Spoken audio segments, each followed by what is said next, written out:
with a statement win, and that statement came from this man. Tyrese Haliburton last night became the first player in playoff history to put up at least 30 points, 15 assists, 10 rebounds, and record 0 turnovers. He also became the first Pacer ever to record multiple career playoff triple-doubles. Here he was after the game.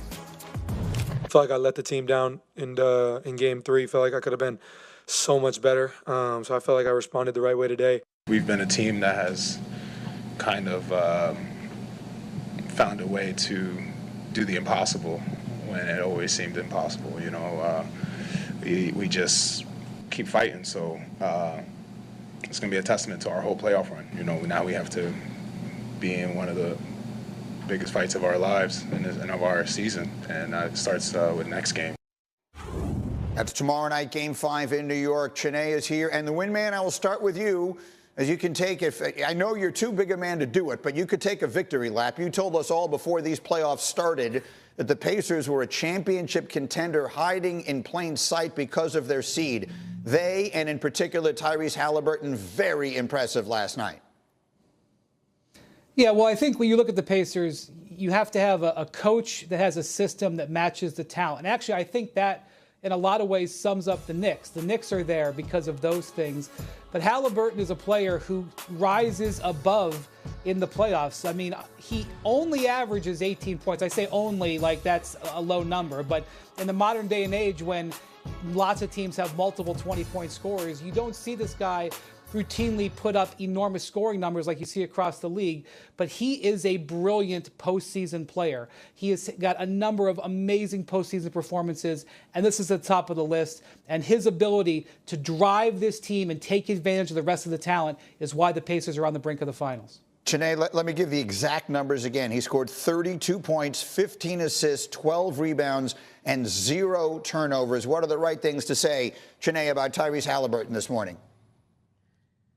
This was the best performance I've ever seen from Tyrese Haliburton, wire to wire. He's normally a guy that lets the game come to him. Instead, he was in attack mode from the jump. And what I love about Tyrese Haliburton, he loves to go for the win. He loves to go for the kill shot. We've seen that in the clutch.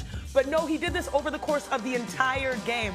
And it really started for me with his three-point shot. He's normally a guy that likes to distribute, to get his teammates going before he looks for his shot himself. Instead, he either scored or assisted on all 8 threes in the first half. He knocked down 4 of them himself. So I was truly impressed in his overall performance, and we're seeing a star born in real time. Look, guys, if you're not waking up today, Wednesday, May 28th, saying that Tyrese Haliburton is a superstar, don't talk to me about basketball today, right? Like, possession by possession, he's the best manipulator in the game. He manipulated every single play offensively last night by finding the right matchups, by attacking in transition, by giving hockey assists. He was direct and aggressive from the beginning of the game, and he affected and accounted for over 80 of the team's 130 points. Between points and assists, over 80 points of the team's 130. That is a superstar that we saw on the grand stage. He played like a superstar. I'll give you that. He played like a superstar. The Knicks let him play like a superstar as well. Early in that game, their defense was awful, and he was smart. He was aggressive. It was the perfect storm. He had a bad Game 3. He was frustrated after that game. And I give credit to Rick Carlisle, too, for getting in his head and saying, I know you want to pass. I know you want to make sure that everybody's getting the basketball. As Chiney said, she's absolutely right. He doesn't normally look to be the aggressive scorer. He was in the first quarter of that game. That set a tone and had the Knicks on their heels. Once he hit a couple of those deep threes, then all of a sudden they're like wondering, now what do we do? Do we play up? Do we play back? He had them completely on skates. He played like a superstar in this game when it mattered the most, and he does embrace that role of a guy. He does the Brunson-Selly, the choke thing. He's loving every minute of this series and playing against the Knicks because he's playing up that Reggie Miller role. So when you say played like a superstar, is that a caveat to him being a superstar? Getting there. Yeah, getting there. I mean, how many other things does he need to do to prove that he's a superstar? If I want to get a championship. Understood. Yeah. Okay, Anthony Edwards hasn't gotten a championship. Yeah. Wemby hasn't gotten a championship. There's a lot of other superstars that have not gotten championships, but he's made game-winning shots in each series that have been defining moments. Yep. He's one win away from getting the stage close. to himself next week. Yeah, that's what it is. And again, superstars box office. Superstars, I'm buying a ticket to watch that guy play. I don't care about his team. I don't really like the team that's in my market, but I want to see that guy play. And the way he played last night, that's the kind of player you buy a ticket to watch. Shannon, let's make an obvious point. The Knicks are a bad defensive team. They're just bad. They have the moves they made during the offseason, they made themselves, which is the opposite of what you associate with Tom Thibodeau normally. They've turned themselves into an offensive team, but I'm just looking at the numbers. In the Pacers' 3 wins in this series, Janae, they have 138, 114, and last night, 130 points. To me, it's not a whole lot more complicated than that. Yeah, this was the second worst playoff performance defensively by the New York Knicks. And I was just watching the game getting more and more frustrated because the help side wasn't there.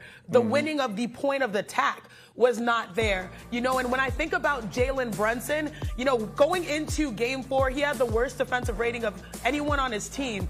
And I watched the game, and it felt like almost every possession he was on the floor.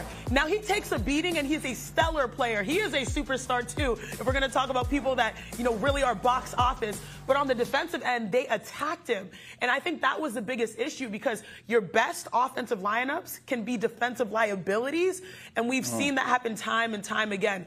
I was really frustrated because I was like, man, you know, you have a team that is fully capable, but the connection, the on a string just was not there defensively for the Knicks. Like it was in game 3. That's the biggest difference. It just wasn't there in this game. Brunson was a minus 16 last night in his plus minus. And Winman, you and I were chatting briefly before the show came on today. I think the MVP of this series is Rick Carlisle, who is coaching is behind off because if you look at the Pacers' 3 wins, Aaron Nesmith wins them the first game, Pascal Siakam wins them the second game, Tyrese Haliburton wins them last night's game. So it's not just one guy who's doing it for them. And the Knicks are a flawed team. They have significant flaws on the defensive end of the court, and Carlisle, I think, Wendy, is doing a masterful job of exploiting those in all of the Pacers' wins.